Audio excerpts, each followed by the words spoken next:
अपनी ओजपूर्ण जवाबी बिरहा प्रस्तुतियों से श्रोताओं को मंत्रमुग्ध कर दिया। आज लुप्त हो गई दोष, नाही रोपवही लगवही में माई बहन गावे, खेत खलिहान में गावे, लेकिन आज लगवही कटवही सब हो जात, लुप्त हो गई गीत हमारे बीच से। तो एक 12 मासी कजरी आपको सुनाई दे। सावन के महीना के पावन बेला बा, राधिका सखियों के साथ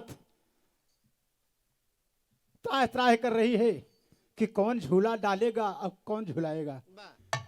कहना बा दोस्त 12 मासी में 12 महीना मिलेगा दोस्त। कहना बा हाय हाय सखिया सखिया श्याम गए मधुबनवा, कब के लिखे अवनवाना। सखिया श्याम गए मधुबनवा, कब के लिखे अवनवाना।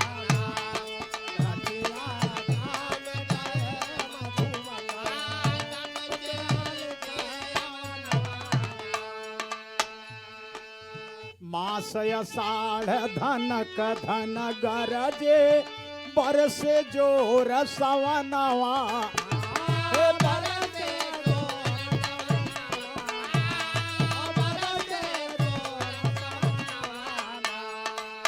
भादौ भादौ अरे हो मोरे रामा, भादौ मास भयावन लागे बाल।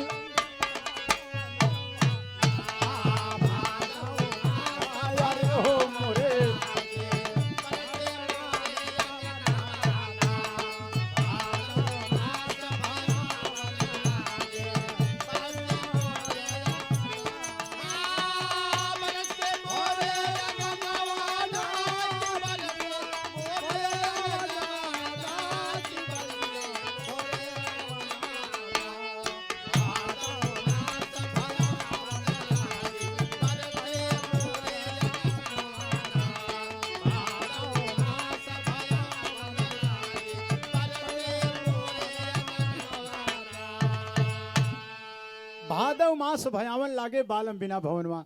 अगले बंद में कहना आवा दोष।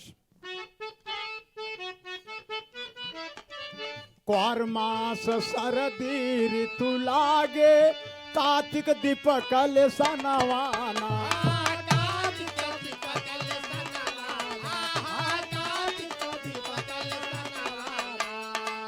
ये गहन अरे हो मोरे रामा, ये गहन मास हमें ना भावे, सब सखी जाली गवनवाना। ये गहन मास हमें ना भावे, सब सखी जाली गवनवाना। ये गहन मास हमें ना भावे, सब सखी जाली गवनवाना। क्वार मास सरदी ऋतु लागे, कार्तिक दीपकल सनवाना।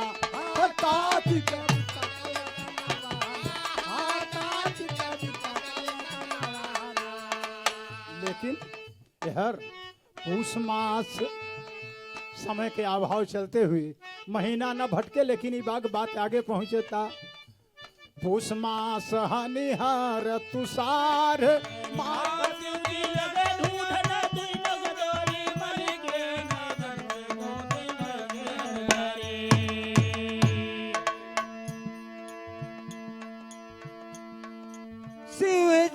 चले बिलखते रोते, चहु दिस ओर गए उघार भला।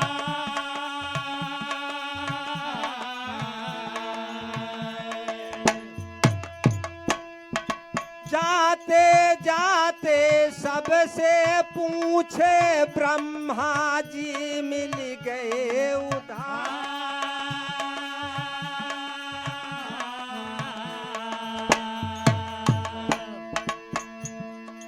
कमला विष्णु जी से पूछे, कहाँ गए हैं पुत्र हमारे।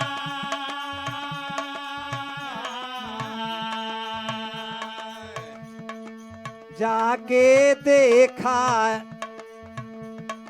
जाके देखा पर्ण कुटी में जाके देखा पर्ण कुटी में मुनिवर रूप धरे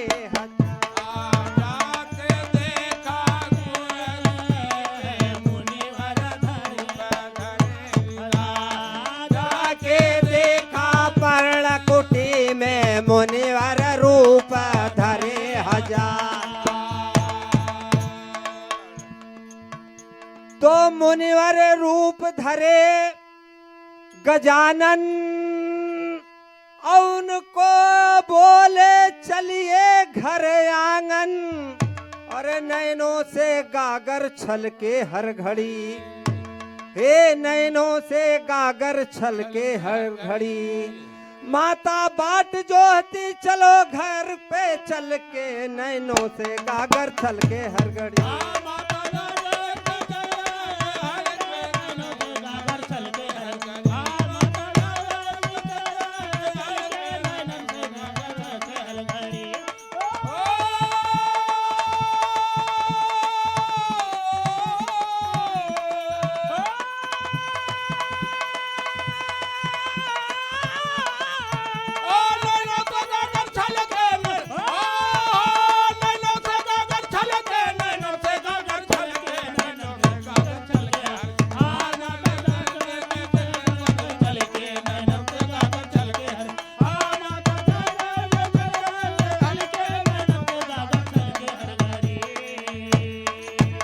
बाबूजी मुनि रूप में एक उन्हीं घर में मुनिवर रूप में हैं गजानन जी, गणेश भगवान। और जब भोला उनके पास पहुंचते हैं तो झट से बालक रूप धर लेते हैं, लेकिन तर्ज लग गया। जादूगर सैया छोड़ मोरी बैया, हो गई आधी रात अब घर जाने दे। जादूगर सैया छोड़ मोरी बैया, हो गई आधी रात अब घर जाने दे।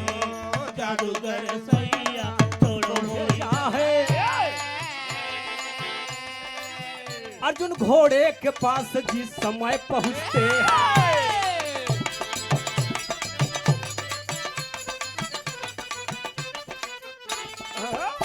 जिस समय अर्जुन जी घोड़े के पास पहुंच जाते हैं और बब्रुवाहन घोड़े को बांध लेता है बाबू जी। और घोड़े को जब बांध लेता है तब अर्जुन जी कहते हैं आप बहादुर तुम कौन हो? कहा हम बब्रुवाहन हुई। आपको परिचय? आप कौन हैं? कहा मैं अर्जुन हूँ। कहा बताइए क्या बात है? कहा जौन घोड़वा बंधले हवा ये हमन लोग का भेजल है, का छोड़ दिया, कहा बड़ी बुराई हुई। कहा तू वीर हवा? अरे वीर कायरता की बात नहीं करते, मैदान जंग में कोई किसी का नहीं होता बाबूजी, जंग तो जंग होती है। कहा एक बात सुना, ये घोड़ा छोड़ दा नहीं तो बड़ा अनर्थ हो जाई। बब्रुवाहन अर्जुन जी से जंग करने के लिए बाबूजी तैयार हो जाता। बिरहा में टेरी का भाव लगा।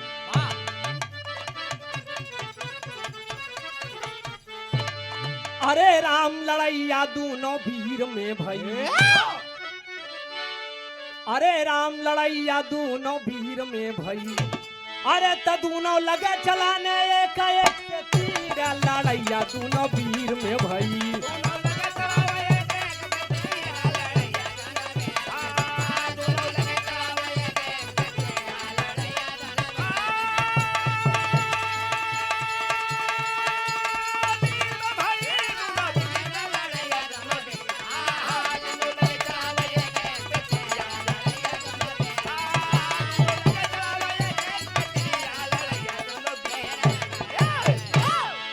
लड़ाई के मैदान में बाबूजी बब्रुवाहन जी ने अर्जुन का सर काट दिया बाबूजी। और जब काट दिया तो क्या होता है? पिता की गर्दन काट लिया लसी,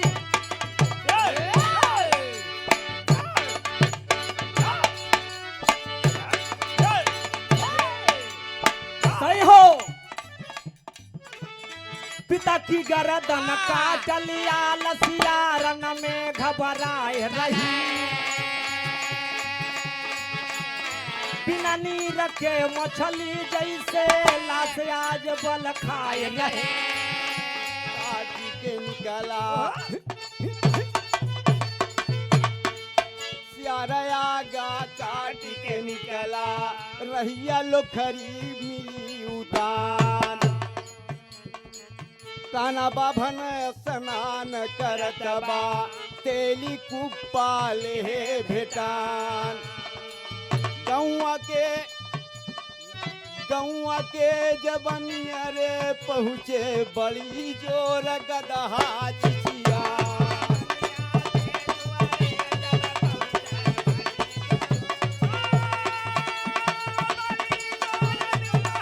जियो पर प्रयागराज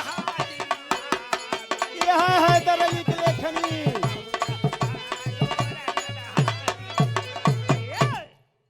तीनों मूर्ति आए गए और देवर्षि नारद जी पीछे पीछे लगाए हैं और कवि को कहना पड़ा मुन्ना खाटी प्रयागराज वाली आए जहाँ हम प्रयागराज में है मेरे गुरु जी गावत रहे कैसे गावत रहे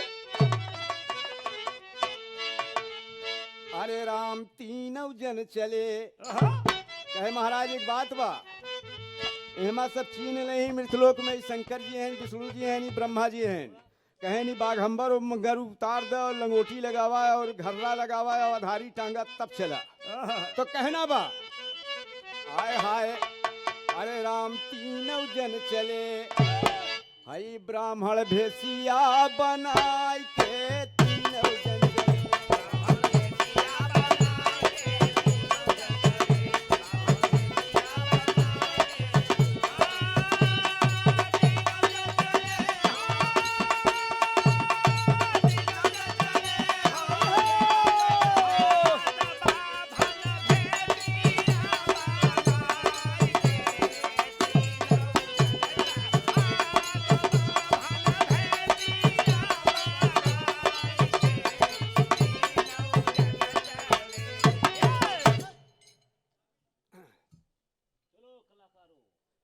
आते हैं तीनों तैयार हो गए तो कहना पड़ा दोस्त अरे आए मृतलोक एक किसान के दुआरावा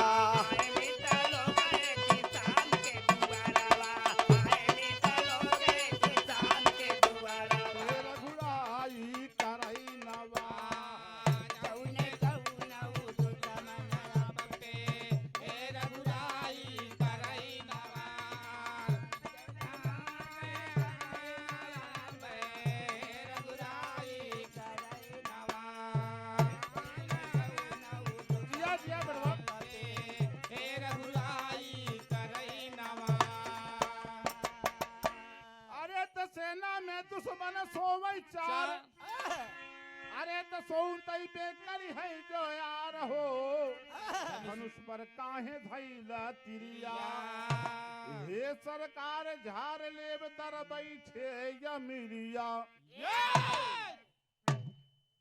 सुना प्रभु ये सेना में दुश्मन 4 सोवत है ना आपके 4 दुश्मन अरे लक्ष्मण कैसी बात कर रहे हो आप बाबा हमारी सेना में दुश्मन मेरे और वो दुश्मन कैसे हैं कहा भगवान सबसे पहला दुश्मन आपके बजरंगी हाय हाय गीत का शीर्षक है 4 दुश्मन बाबू दुश्मन और दोस्त की पहचान बाबूजी बाबा लक्ष्मण कहे कि भगवान आपकी सेना में 4 दुश्मन बाबा पहला दुश्मन आपके बजरंगी हाय हाय ये कैसे बजरंगी हमारे दुश्मन लक्ष्मण की आप कैसी बात कर रहे हैं कहे हाँ प्रभु आपके दुश्मन बजरंगी हैं कहन कैसे कहे अंजनी मतरिया के दगिया लगाई दिहला भैले बजरंगी बालवा अरे कतों बजरंगी के अमन में समाई गईले भाई के कैले बदनाम लक्ष्मण कहे कि भगवान आप अंजनी की आप वो कलंक लगाया है हाँ? और जिक्र होता बजरंगी पैदा भैया अगर बजरंग बली की मालूम हो गया कि यह मनई हमरे महतारी के कलंक लगाए बाबा आ उठाई कहूँ ये गदा टाल के अपने धन का करब हम आए का करब भगवान कहन अच्छा दूसरा कहन दूसरा दुश्मन आपके विभीषण क्या विभीषण अरे वो तो मेरा मित्र है ना मेरे सखा हैं। कलाकारों की मधुर आवाज, पारंपरिक लोक धुनों और शानदार मंच प्रस्तुति ने पूरे वातावरण को जीवंत बना दिया। 8वें दिन श्री छेदीलाल, श्री विनोद कुमार यादव, श्री कुंवर बहादुर यादव एवं श्री खेमराज ने अपनी उत्कृष्ट बिरहा गायन शैली से दर्शकों का भरपूर मनोरंजन किया। एक रात सुहानी मांगी थी साकी तेरे मैं खाने से, साकी तेरे मैं खाने से अंगूर का पानी मांगी।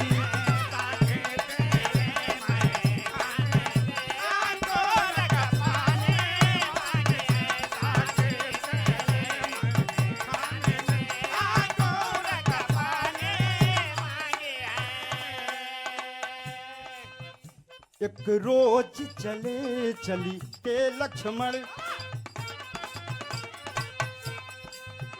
एक रोज चले चली के लक्ष्मण, बस मन में यही विचारा है।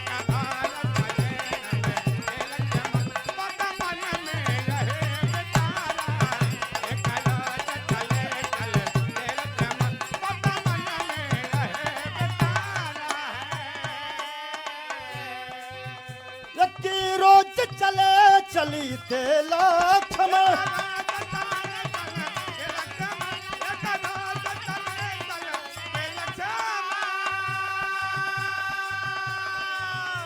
बस मन में यही विचारा है। एक लहर उठी दिल के अंदर, बस बन में योग राम आया है।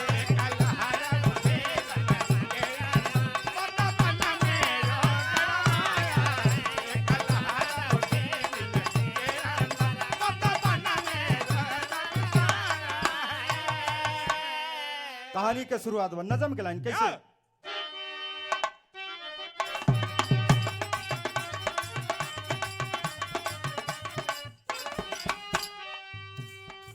राजसी वेश त्याग योगिक को रमाया है, तमन्ना शिव पूजन की मन में तब बनाया है।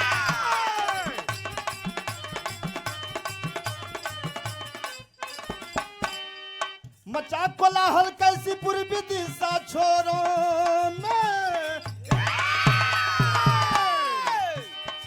मचा कोलाहल कैसी पूर्वी दिशा छोरों में, लहर एक उठी देखो ज्वाला जैसे जोरों में।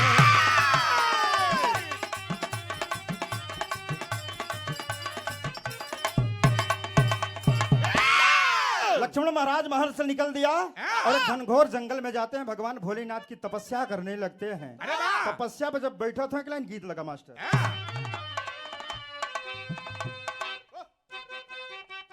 है दुश्मनी भोले बाबा कहाँ सती जी आई हो तो बैठी रहो देखो, लेकिन मुँह से न बोलो।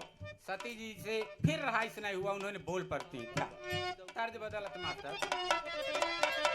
हाय अरे साहेब बिलटी कुली, साहेब बिलटी कुली, सोही न लीलार हो साहेब बिलटी।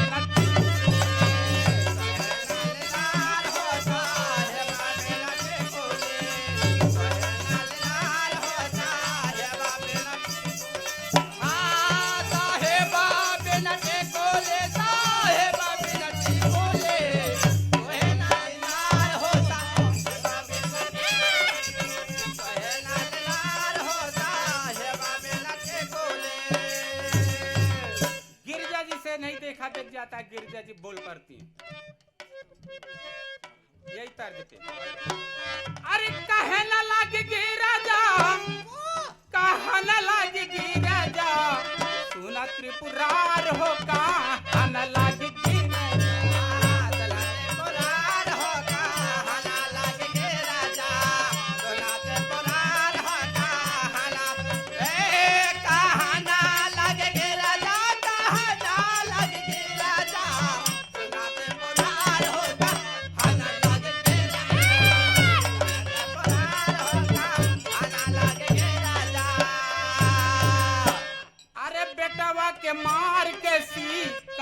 तुम बनाया।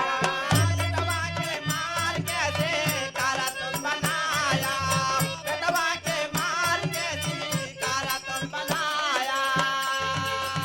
अरे अपने भगातावन के जियरा दुखाया।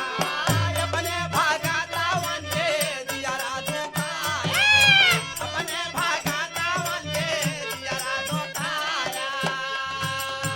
बोले कहे अबे का देखू, अबे तो बहुत देखे का। अरे बोला कहे आगे देखा, हम करम खेलवार हो का, हम लागी गिर जा, सुना त्रिपुरार हो का, हम लागी पुरार होगा हना लगे राजा, सोनाते पुरार होगा हना लगे।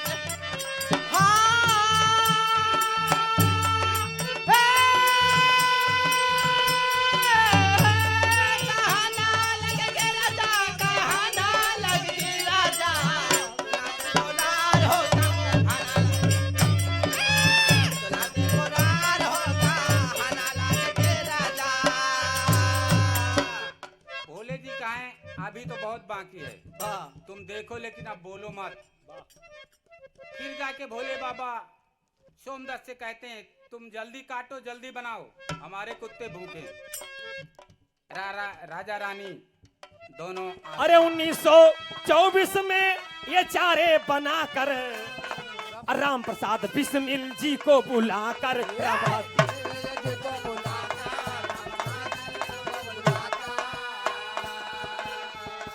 साथे अस्फा का उल्ला जवनवा, साथे अस्फा का उल्ला जवनवा, भारत माता का जनवा।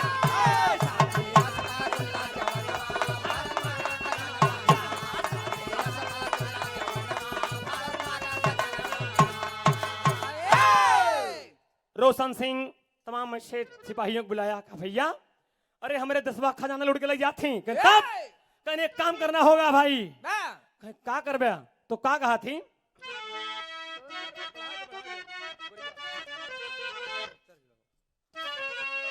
तर्ज बदल गई बाबूजी, कहना है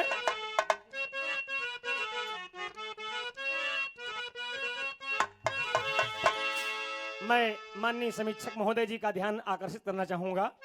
हमारे पूर्व जमाने में ऐसी सी गीत गाई जाया करती थी, बड़ा अच्छा लगे बाबूजी।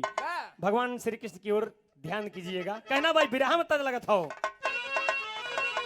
कि नदी नारे, अरे नदी नारे न जाओ श्याम पैया पर, नदी नारे न जाओ श्याम पैया परो, नदी नारे न जाओ श्याम पैया परो, श्याम पैया परो, पैया परो श्याम पैया परो, नदी नारे न जाओ श्याम पैया परो, नदी नारे न जाओ श्याम पैया परो। क्रांतिवीर चल दिए हैं तो उनके लिए कहना बाबूजी। और योजना क्या बनाते हैं इसी भाव में? अरे क्रांतिकारी कहे क्रांतिकारी खेलई खेल खतरा से, क्रांतिकारी खेलई खेल खतरा से, क्रांतिकारी खेलई खेल, खेला से आई हो खतरा से, खतरा से आई हो खतरा से, क्रांतिकारी खेलई खेल, खतरा से, क्रांतिकारी खेलई खेल, खतरा से। लड़ाई लागे जवान उम्र 17 से, क्रांतिकारी खेलई खेल खतरा से, क्रांतिकारी खेलई खेल, खतरा से, क्रांतिकारी खेलई खेल, खतरा। लड़ाई लागे जवान उम्र 17 से, लड़ाई लागे जवान उम्र 17 से, क्रांतिकारी खेलई खेल, खतरा से, क्रांतिकारी खेलई खेल, खतरा से। जवानों में जज्बा जगा बाबूजी। लड़ाई लागे जवान उम्र 17 से, क्रांतिकारी खेलें खेल खतरा से। किया क्या? अरे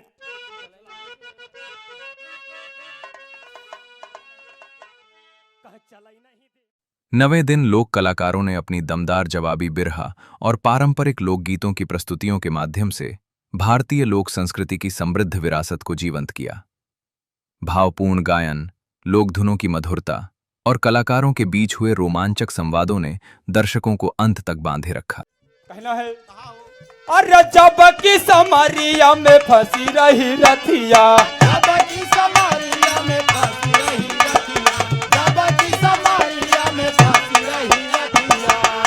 अरे तोहरा के साथ सैया की न मदतिया, तोहरा के साथ सैया कैला मदतिया, तोहरा के साथ सैया कैला मदतिया। अरे उहे दैता तुया बारा धनवा तो मानी लगा अनवा हे राजा, तू है दैदा दुया बड़ा धनवा तो मानी लगा।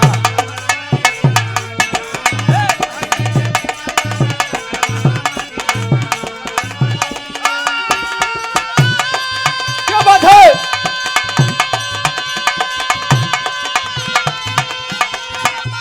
कहना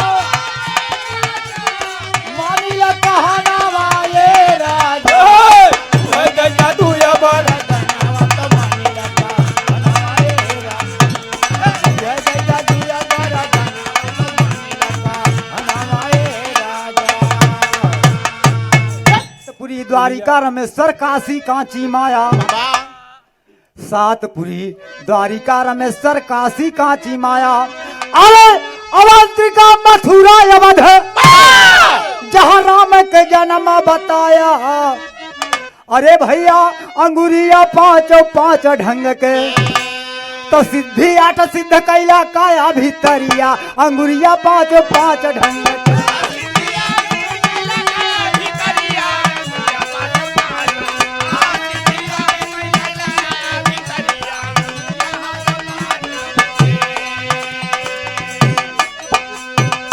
ए बाबू सिद्धि आठ होती है, 8 से 9 सिद्धि नहीं होती। तो बतावल गए कि सिद्धि आठ सिद्ध कैला काया भितरिया, अंगुरिया पांचों पांच ढंग के। लेकिन कहना है आखिरी भाव में कहना है हाय अरे नवजहां से ए भैया अरे बिगपाल कही, अरे 12 रास माँ मिलल सबके नामा सही।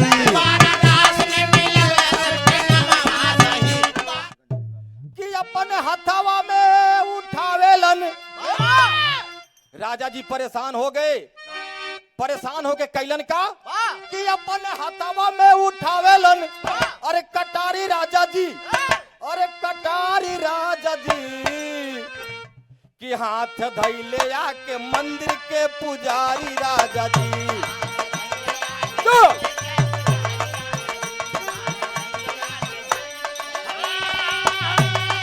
सायला साया बहादुर,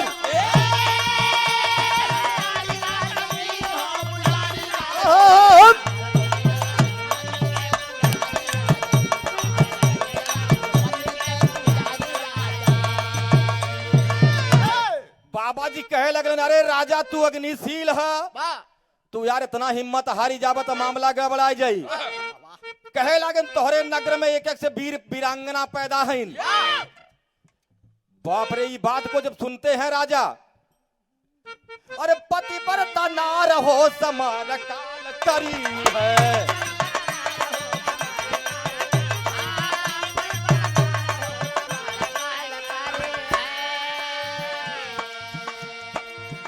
कहे लगलन पति बरता नार हो समर काल करी है। बैठा रही डगरिया घेरे, लुटी ही माल खजाना मार तोर परनवाना। तो है राजन कलयुग में ऐसा होए, आज बाबूजी देखे के मिलत बा। और मास्टर हाय हाय तो गैया भैंस कोई न पलही, मुर्गा मछली सब मिल खई। गैया भैंस कोई न पलही, मुर्गा मछली से मिल खई। रात दीना सोई नारा मर दनावाना।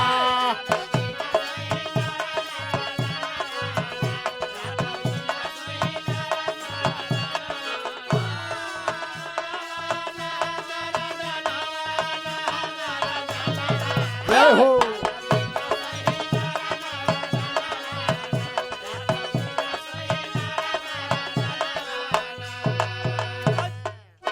गैया भैंस कोई न पलही, मुर्गा मछली सब मिल खई। और रातों दिना सोई ही नर मर्दनवाना। देखा कभो कभो ठंडियों में लड़कियां जो जवान भैन उन्हें नींद लागे थे। हाँ मास्टर साहब, हाथ बिटिया माई के धमकाए, बेटवा बाप से गोड़ में जाए। जौन परिवेश से आए के बाबूजी लड़कियां माई बाप की बात नहीं मानत है। बिटिया हंसते बंसी के बजाई गई, अरे लहरई पताका ध्वजा रथिया मर, अरे लहरई पताका ध्वजा रथिया पर, औ खचकल रहला मैदान हो।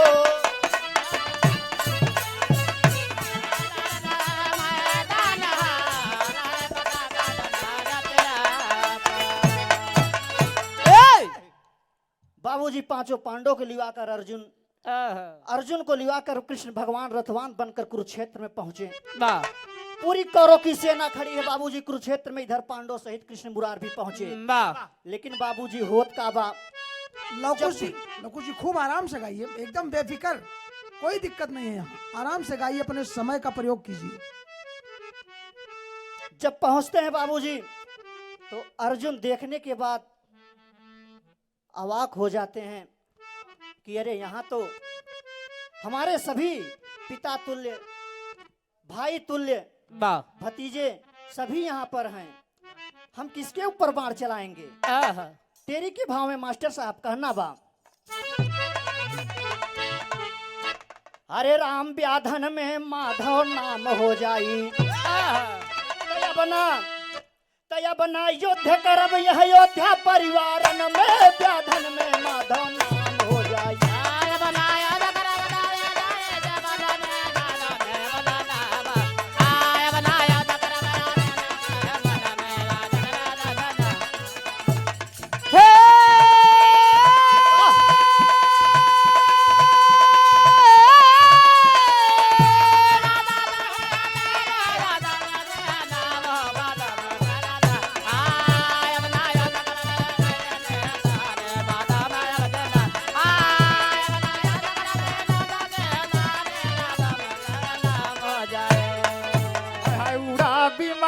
गगन के अंदर उड़ा विमान, गगन के अंदर पगली बैठे पवन कुमार।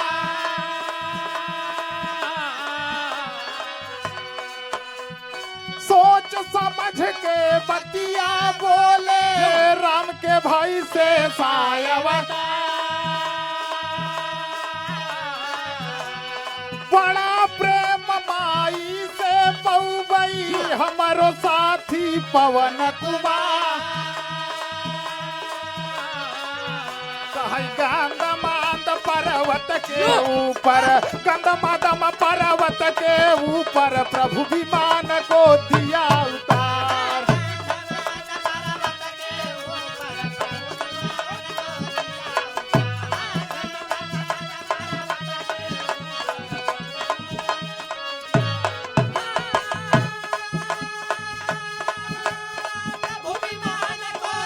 सही हो मोनू, सही हो।